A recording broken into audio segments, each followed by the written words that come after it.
Bonsoir à tous. En vrai, c'est pas mal.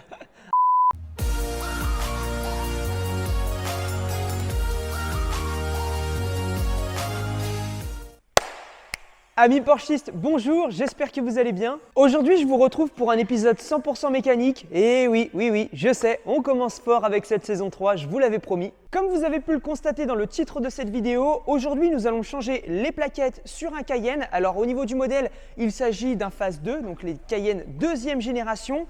Et bien évidemment, dans la deuxième génération, vous avez eu deux phases. Vous avez eu les 957 et les 958. Les 958 étant les phases 2, donc celui-ci. Bon, et en l'occurrence, celui-ci est également là pour un petit entretien. Mais si vous avez bien suivi le début de la saison 3, chose que j'espère, vous avez une vidéo vous expliquant le petit entretien sur un Cayenne. Bon, il s'agissait d'une première génération de Cayenne, mais vous pouvez voir à quoi ça ressemble, donc je vous invite à aller la voir. Et comme d'habitude pour ce type d'opération, je ne suis pas seul, c'est pour ça que je vais faire entrer en scène votre technicien préféré, Gauthier. Ça va, calme-toi, ça va bien se passer. C'est marrant, t'as un petit morceau de patate là entre tes dents du bonheur là, ouais, je te jure là, regarde. Salut Gauthier, comment tu vas? Ça va et toi Stan? Bah écoute, ça va super, merci. Ça va les Porschistes? Bon, aujourd'hui on se retrouve encore pour que tu puisses nous donner les grandes étapes que nous allons suivre lors du changement de ces plaquettes. Est-ce que tu pourrais nous les énoncer? Bien sûr. Alors dans un premier temps on va enlever la roue afin d'accéder au système de freinage. Une fois qu'on y est, on démonte l'étrier pour pouvoir enlever les plaquettes et les remplacer. On change le témoin. Entre temps on nettoie un peu tout ça, on met un peu de graisse et c'est reparti pour un tour. Ok, bon bah on va pouvoir y aller hein. Ouais, alors avant ça je voudrais juste finir mon sandwich. Mais c'est moi ou tu manges une plaquette de frein là? C'est plein de protéines.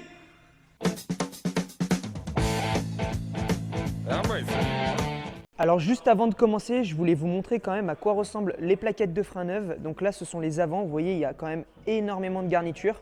En fait pour voir l'état des plaquettes, vous vérifiez l'état de la garniture. Alors il faut se rendre compte à peu près par rapport au niveau que vous avez quand elles sont neuves. Donc ça c'est pour les avants, voilà.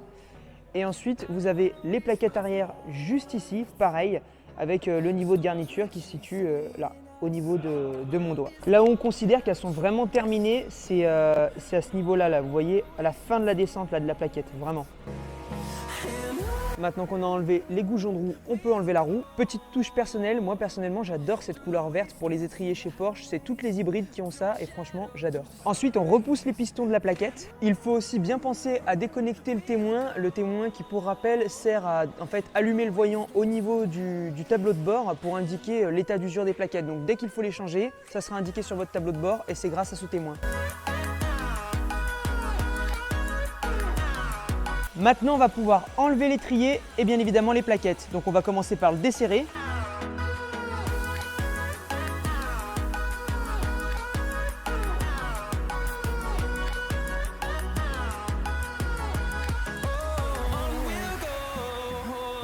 Avant de remettre les plaquettes, on va bien sûr mettre de la graisse en fait au niveau des zones de contact avec l'étrier. Donc c'est une graisse spécifique pour les freins afin du coup de limiter les frottements.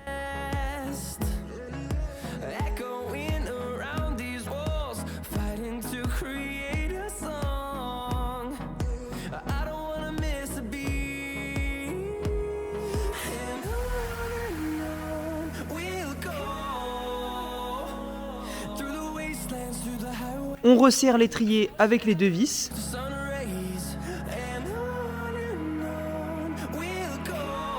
Et bien évidemment, lorsque l'on serre l'étrier, comme d'habitude, pensez toujours à bien serrer au couple. On nettoie également un petit peu l'étrier.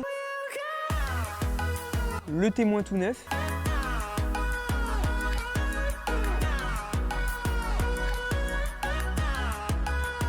Aussi, n'oubliez surtout pas la petite vis à l'arrière. Là, je ne vous l'ai pas dit quand on l'a démontée lors de la première étape. Mais cette vis est très importante parce qu'elle permet de maintenir l'ensemble des durites et connecteurs. Désormais, on passe à l'ultime étape, remettre la roue. Aussi, on badigeonne toujours avec de la graisse cuivrée, le but étant d'éviter à l'avenir que ça s'oxyde. On passe au serrage au couple, très important.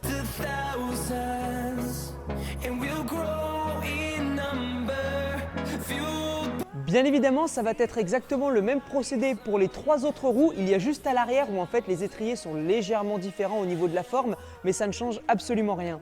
Bon, et bien voilà, encore une bonne chose de faite. J'espère sincèrement que cette vidéo vous aura été utile et que comme d'habitude, vous l'avez appréciée. N'hésitez pas à nous faire savoir dans les commentaires s'il y a des éléments sur lesquels vous voudriez que nous revenions, que ce soit des explications ou alors un reportage vidéo tout simplement. Je vous dis à très vite dans une prochaine vidéo. Portez-vous bien. Ciao!